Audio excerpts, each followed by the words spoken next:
مزید بیانات کے لیے مولانا انصاف آفیشیل کو سبسکرائب کریں اینڈ لائک کریں۔ بسم اللہ الرحمن الرحیم۔ السلام علیکم ورحمۃ اللہ وبرکاتہ۔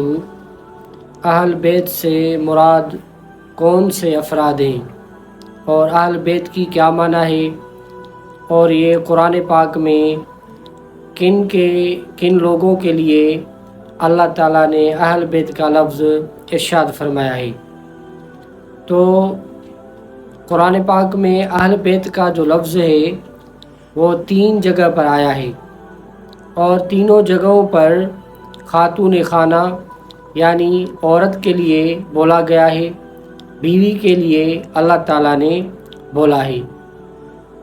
قرآن پاک کی سورہ ہود کی آیت نمبر 73 میں اللہ تبارک و تعالیٰ نے ارشاد فرمایا، قالوا اتعجبین من امر اللہ رحمۃ اللہ وبرکاتہ علیکم اہل البیت۔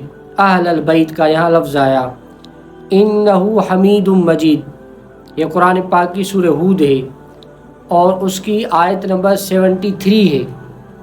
اس میں اللہ تعالیٰ نے اہل بیت کا لفظ ارشاد فرمایا۔ اس کا ترجمہ یہ ہے، فرشتوں نے کہا، کیا تم اللہ کے کام پر تعجب کرتی ہو؟ اے گھر والو، تم پر اللہ کی رحمت اور اس کی برکتیں ہوں، بے شک وہی سب خوبیوں والا، عزت والا ہے۔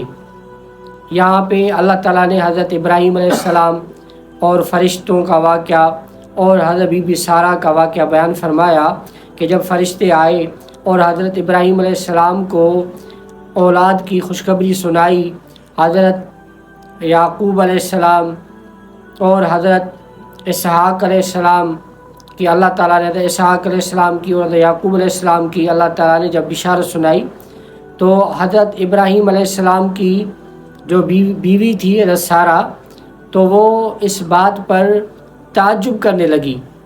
تو اللہ تعالیٰ نے وہ قرآن پاک کی آیات نازل فرمائی اور وہ فرمایا کہ اے اہل بیت، تم پر اللہ کی رحمتیں اور برکتیں ہوں، تم اللہ تعالیٰ کے اس کام پر کیوں تعجب کرتی ہو، کیونکہ اللہ تعالیٰ تو سب کچھ کام آسانی کے ساتھ کرتا ہے۔ تو حضرت بی بی سارہ کے لیے یہ لفظ یہاں پہ اہل بیت اللہ تعالیٰ نے ارشاد فرمایا۔ اسی طرح قرآن پاک کی سورہ قصص میں، سورہ قصص کی آیت نمبر 12 میں اللہ تعالیٰ نے دوسری مرتبہ اہل بیت کا لفظ ارشاد فرمایا۔ آیت ہے، وحرمنا علیہ المراضع من قبل فقالت هل ادلکم علی اہل بیت یکفلونہ لکم وہم لہ ناصحون۔ یہ اللہ تعالیٰ نے ارشاد فرمایا، سورہ قصص آیت نمبر 12۔ اس کا ترجمہ ہے، اور ہم نے پہلے ہی سب دائیاں اس پر حرام کر دی تھی۔ تو موسیٰ کی بہن نے کہا، کیا میں تمہیں ایسے گھر والے بتا دوں جو تمہارے اس بچے کی ذمہ داری لے لیں اور وہ اس کے خیر خواہ بھی ہوں؟ یہ موسیٰ علیہ السلام کے متعلق ہے۔ جب موسیٰ علیہ السلام فرعون کے گھر میں گئے تو کسی کا دودھ نہیں پی رہے تھے، تو اس کی بہن نے کہا، کیا میں تمہیں ایک ایسی عورت کا پتہ دوں جو اس کا یہ دودھ پیے گا؟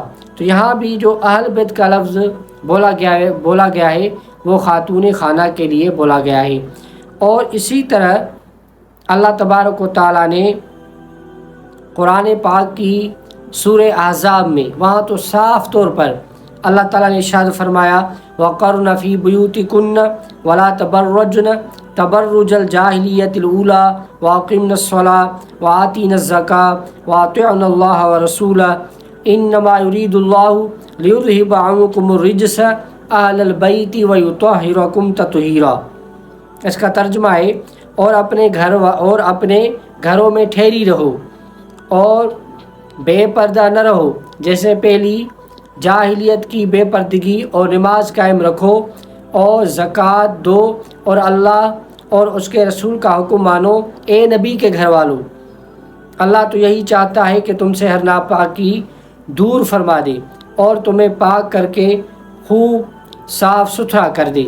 تو اللہ تعالیٰ نے جو اہل بیت کا لفظ ارشاد فرمایا قرآن پاک میں 3 جگہ بولا گیا، اور تینوں جگہ خاتون خانہ کے لیے بولا گیا ہے۔ اور سورہ احزاب میں اللہ تعالیٰ نے حضور اکرم صلی اللہ علیہ وسلم کی ازواج مطہرات کو اللہ تعالیٰ نے اہل بیت کا لفظ اللہ تعالیٰ نے خود دیا ہے، اور اہل بیت میں حضور اکرم صلی اللہ علیہ وسلم کی ازواج مطہرات اور حضور اکرم صلی اللہ علیہ وسلم کی ازواج مطہرات کی جو اولاد ہیں، جو حضور اکرم صلی اللہ علیہ وسلم کے بیٹے اور بیٹیاں اور جو ان کی اولاد، وہ اہل بیت میں شامل ہیں، اور خصوصاً حضرت علی المرتضیٰ رضی اللہ عنہ، حضرت امام حسن رضی اللہ عنہ، حضرت امام حسین رضی اللہ عنہ، اور حضرت بی بی فاطمہ الزہرا رضی اللہ عنہ، یہ اہل بیت میں شمار ہیں۔ اسی طرح نبی اکرم صلی اللہ علیہ وسلم نے حضرت سلمان فارسی، جو اہل بیت میں نہیں تھے لیکن اعزازی طور پر حضور اکرم صلی اللہ علیہ وسلم نے ایک مرتبہ ارشاد فرمایا، سلمان منا اہل البیت، سلمان ہمارے اہل بیت میں سے ہے۔ حضور اکرم صلی اللہ علیہ وسلم نے ارشاد فرمایا سلمان کے متعلق۔ اسی طرح ایک روایت ہے، ایک حدیث میں آتا ہے کہ کل تقی نقی فہو عال، حضور اکرم صلی اللہ علیہ وسلم نے ارشاد فرمایا کہ میری امت میں سے جو بھی متقی ہے، جو بھی پرہیزگار ہے، وہ میری آل میں سے ہے۔ اور اللہ تعالیٰ نے قرآن میں بھی ارشاد فرمایا ان اولیاءہ الا المتقون، کہ تمہارے دوست جو ہیں وہ متقی ہی ہو سکتے ہیں۔ اور اسی طرح اللہ تعالیٰ نے ارشاد فرمایا دوسری جگہ انما ولیکم اللہ ورسول، اللہ تعالیٰ نے ارشاد فرمایا کہ تمہارا جو دوست ہے وہ اللہ ہے اور اس کا رسول ہے۔ والذین آمنوا الذین، اور وہ ایمان والے جو یقیمون الصلاۃ، جو نماز کی پابندی کرتے ہیں، ویؤتون الزکاۃ، جو زکوٰۃ ادا کرتے ہیں، وہم راکعون، جو رکوع کرتے ہیں۔ تو اللہ تعالیٰ نے قرآن میں بھی ارشاد فرمایا۔ اور اسی طرح نبی اکرم صلی اللہ علیہ وسلم نے اپنے آخری خطبے میں بھی ارشاد فرمایا، حضور اکرم صلی اللہ علیہ وسلم نے خطبے میں بھی ارشاد فرمایا کہ کسی بھی عربی کو عجمی پر اور عجمی کو عربی پر، اور کسی بھی کالے کو جو سفید اس پر اور سفید کو کالے پر کوئی بڑائی حاصل نہیں سوائے تقویٰ کی۔ اللہ تعالیٰ کے ہاں سب سے زیادہ جو اللہ تعالیٰ کو سب سے زیادہ جو اللہ تعالیٰ جس سے پیار کرتے ہیں وہ پرہیزگار ہے۔ ان اکرمکم عند اللہ اتقاکم، اللہ تعالیٰ نے قرآن پاک میں ارشاد فرمایا۔ اور اسی طرح نبی اکرم صلی اللہ علیہ وسلم نے اپنی جو پھوپھی کی بیٹی تھی حضرت زینب بنت جحش، اس کی شادی اپنے غلام حضرت زید بن حارثہ رضی اللہ عنہ سے کرائی۔ تو اس کا مقصد یہ ہے کہ اہل بیت سے جو مراد ہیں وہ حضور اکرم صلی اللہ علیہ وسلم کی ازواج مطہرات اور حضور اکرم صلی اللہ علیہ وسلم کی ازواج مطہرات کی جو اولاد ہیں، حضور اکرم صلی اللہ علیہ وسلم کی بیٹے بیٹیاں، اور لیکن بہت سارے افراد حضور اکرم صلی اللہ علیہ وسلم کی جو دوسری بیٹیاں ہیں حضرت فاطمہ الزہرا رضی اللہ عنہا کے علاوہ ان کو اہل بیت میں سے شمار نہیں کرتے، اور کہتے ہیں کہ حضور اکرم صلی اللہ علیہ وسلم کو ایک بیٹی تھی۔ اور بہت سارے افراد حضور اکرم صلی اللہ علیہ وسلم کو حضور اکرم صلی اللہ علیہ وسلم کی ازواج مطہرات کو اہل بیت میں نہیں مانتے، لیکن اللہ تعالیٰ نے صاف قرآن میں ارشاد فرمایا ہے کہ اہل بیت میں حضور اکرم صلی اللہ علیہ وسلم کی ازواج مطہرات بھی ہیں۔ تو ہمیں قرآن پاک کو پڑھنا چاہیے اور اس پر عمل کرنا چاہیے۔ اللہ تعالیٰ سے دعا ہے کہ اللہ تعالیٰ ہمیں سمجھنے کی توفیق نصیب عطا فرمائے۔ وآخر دعوانا ان الحمد للہ رب العالمین۔